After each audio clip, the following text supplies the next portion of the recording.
When most people think of the brand name Creality, they think of 3D printers such as the Ender 3 Pro. But, to my surprise, and probably your surprise too, they have a whole line of hobby-grade laser cutters. In fact, for the past 3 years, I've been personally searching for a laser cutter to add to my collection of tools.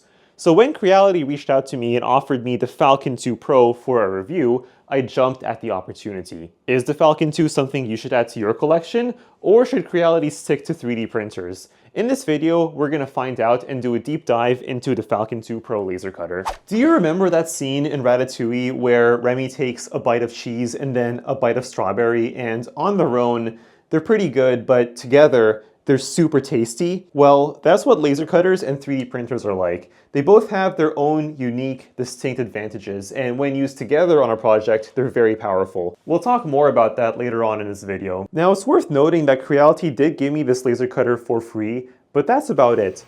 They didn't give me any talking points, and they only wanted my honest opinion about it. Now, getting this laser cutter up and running was pretty straightforward. It only took about an hour, and my only complaint is that the plastic hood was hard to get on.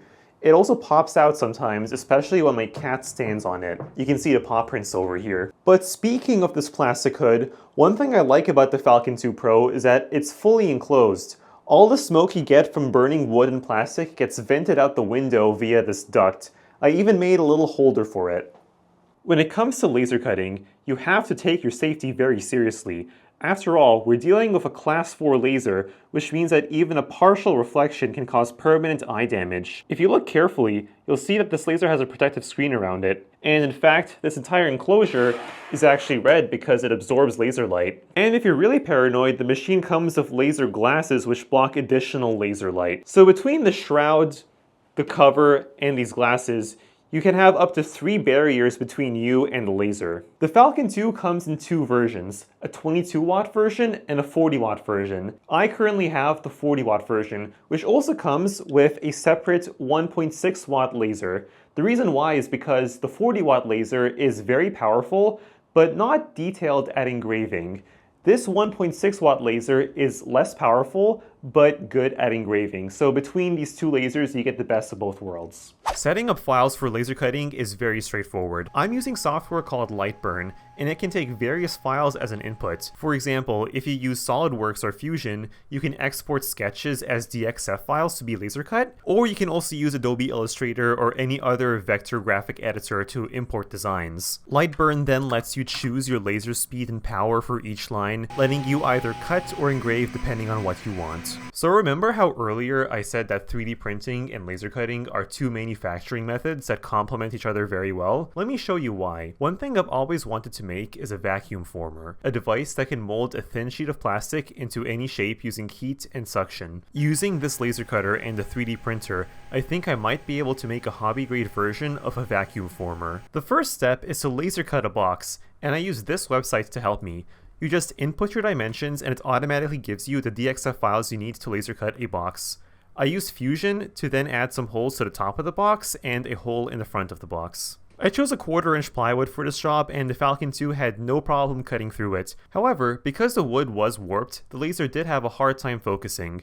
You set the Z height using a special tool, and if the wood isn't at the right height, the laser beam goes out of focus and has trouble cutting through the wood. Once all the wood was cut, I 3D printed an adapter for a shop vac, and then assembled the whole vacuum former using glue. The first thing I tried to do was make a mold of some tools I had laying around. I placed an object on the vacuum former and then heated a polystyrene sheet until it became soft. I then turned on the vacuum and placed the soft sheet over the part. Once all the air got sucked out, the result was a plastic mold that's the exact shape of the object I had underneath.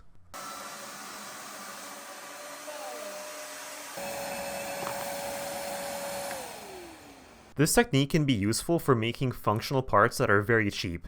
Let's say I want to sell remote control holders. I can make a 3D printed mold and use a vacuum former to create quick and cheap copies of the mold. The 3D printed version of the remote control holder costs $3 worth of filament to produce, whereas this 1 square foot of polystyrene costs only $1. I think this vacuum former project is an example of how 3D printing and laser cutting can work well together. The laser cutter helped me make the box part of the vacuum former cheaply and quickly, and I even got to make this pizza peel looking device to hold the plastic over the flames. Meanwhile, the 3D printer was able to make unique shapes, such as the adapter for the shop vac and the mold for the remote holder. So what are my thoughts on this laser cutter? To be honest, I really like it. The machine has been easy to set up, easy to use, and most importantly, it's been safe and reliable. Even though Creality gave me this unit for free, this is something I could personally see myself buying. Now obviously there are some cons to this machine. For example, this enclosure isn't perfect.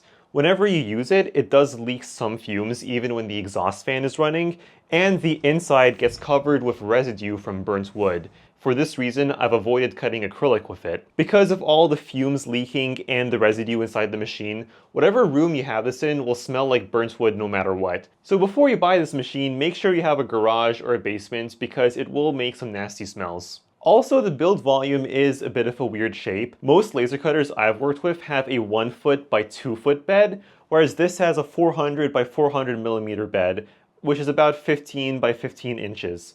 And the thing is, most wood you buy online is either 12-inch squared or 18 inches squared, so the build volume sits in this awkward space where it's too small for some common cuts of wood. If you go online, you'll find a lot of comparable laser cutters from other companies such as Elegoo, and some of them are even cheaper because they're not enclosed. In my opinion, the enclosed version is worth the premium because not only does it look better, but it helps reduce fumes, and it also adds a barrier between you and the laser. In the case of the Falcon 2 Pro, it can tell if you open the hood and it'll stop a laser.